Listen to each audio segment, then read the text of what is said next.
Assalamualaikum warahmatullahi wabarakatuh. Perkenalkan, nama saya Desi Kusmawardani, NIM 858852425, jurusan S1 PGSD Universitas Terbuka Salut Juarita Trenggalek.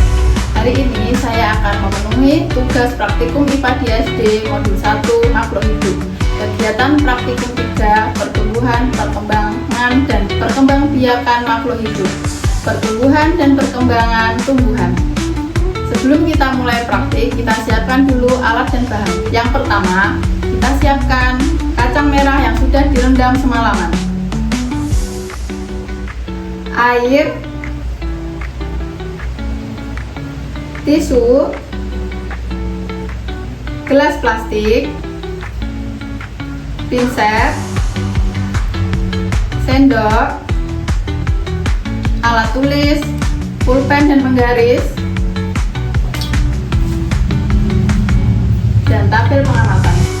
Yang pertama, kita lipat tisu secara memanjang, kemudian kita masukkan pada gelas plastik sampai penuh, lalu kita masukkan kacang merah yang sudah kita rendam semalaman dengan pinset sebanyak 6 buah, letakkan menempel pada gelas plastik, kemudian kita beri air sedikit dan kita tunggu hasilnya dari 1 sampai 14 hari. Yang kedua, saya akan melakukan percobaan pertumbuhan dan perkembangan hewan. Untuk memulai percobaan ini, kita siapkan alat dan bahan. Yang pertama, lalat buah, pisang, wadah mika untuk menumbuk pisang, sendok, tisu, gelas plastik, plastik dan karet, jarum pentul, dan yang terakhir tabel pengamatan dan alat tulis. Untuk mulai percobaan ini, kita siapkan pisang yang sudah dikupas, lalu haluskan pada wadah mika sampai halus. Setelah halus, kita taruh pada gelas plastik, kemudian kita tutup tisu, masukkan lalat buah, kemudian tutup dengan plastik yang diberi karet, lalu beri lubang. Berikut adalah hasil percobaan tadi yang siap untuk diamati. Selanjutnya saya akan melakukan praktikum tentang perkembangbiakan, yaitu perkembangbiakan seksual terhadap tumbuhan dengan tujuan mengetahui struktur bunga kembang sepatu. Kita siapkan alat dan bahan. Yang pertama, kita siapkan bunga kembang sepatu, lembar pengamatan dan alat tulis, pinset, cutter, dan kamera HP sebagai pengganti kaca pembesar.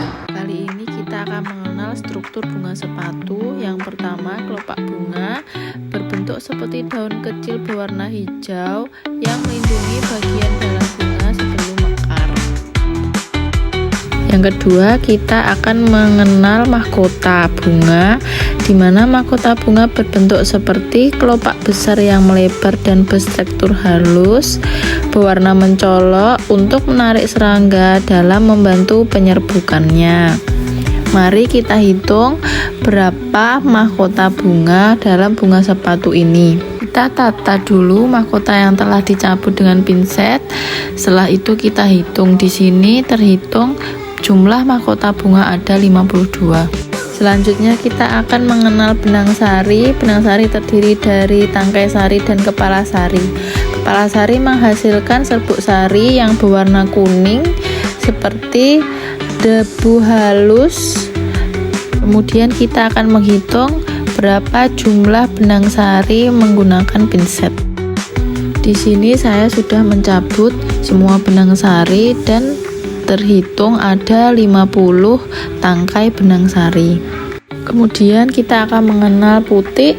Putik merupakan reproduksi betina bunga terdiri dari kepala putik, tangkai putik, dan ovarium. Di sini jumlah putik ada 5. Selanjutnya untuk mengetahui bakal biji atau ovarium, kita belah menjadi 2. Setelah dibagi 2, kita dapat lihat ada ovarium atau bakal biji. Selanjutnya, kita akan menggambar struktur bunga sepatu. Di sini kita dapat lihat ada kelopak bunga, mahkota bunga, kemudian ada benang sari dan putik. Selanjutnya kita akan menggambar pada lembar pengamatan.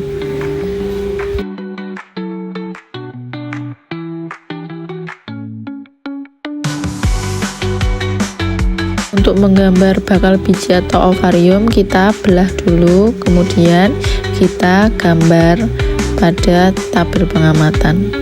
Berikut adalah hasil dari menggambar struktur bunga sepatu. Hari ini saya akan melakukan praktek perkembangbiakan vegetatif buatan, yaitu yang pertama menempel atau okulasi. Sebelum kita mulai praktek, kita siapkan alat dan bahan. Yang pertama, kaktus buah naga, kaktus landak, pisau, karet gelang, tabel pengamatan, dan alat tulis. Pertama-tama kita siapkan tanaman, lalu kita potong ujungnya sedikit, kemudian kita potong secara miring setiap bagian tanamannya. Kemudian kita rapikan, setelah itu kita sambung dengan kaktus yang jenis berbeda dengan cara belah dulu, pastikan potongannya simetris, kemudian sambung menjadi satu dengan karet, lalu kita tunggu selama beberapa hari sampai tanaman itu menyambung. Percobaan vegetatif buatan yang kedua yaitu menyambung. Sebelum kita mulai percobaan, kita siapkan alat dan bahan. Yang pertama, 2 pohon ketela yang berbeda, yang satu pohon ketela gajah dan yang satu pohon ketela kuning. Kemudian pisau, wrapping, pot, dan tabel pengamatan alat tulis. Untuk percobaan ini saya mengambil 2 tanaman yang berbeda. Pertama saya mengambil pohon ketela gajah, kemudian saya potong secara menyerong atau miring. Kemudian yang kedua saya mengambil pohon ketela kuning, saya potong miring, kemudian saya jadikan satu dengan menggunakan kertas atau plastik wrap. Kemudian saya tancapkan ke tanah. Percobaan vegetatif buatan yang ketiga yaitu mencangkok. Sebelum kita melakukan percobaan, kita siapkan alat dan bahan. Yang pertama, tabel pengamatan dan alat tulis, tanah, gelas plastik atau aqua, kemudian pisau. Untuk percobaan ini saya pilih cabang yang dicangkok dengan diameter 2,5 cm dan tidak berpenyakit. Kemudian kuliti cabang tanaman tersebut sepanjang kurang lebih 10 cm dan berjarak 10-15 cm dari pangkal cabang. Kemudian buanglah kambiumnya dengan cara mengerok sampai bersih. Biarkan mengering selama 6-2 jam, kemudian tutup bagian yang terbuka menggunakan tanah gembur yang dicampur kompos. Berikut adalah hasil dari cangkokan saya, kita tunggu sampai akarnya memanjang.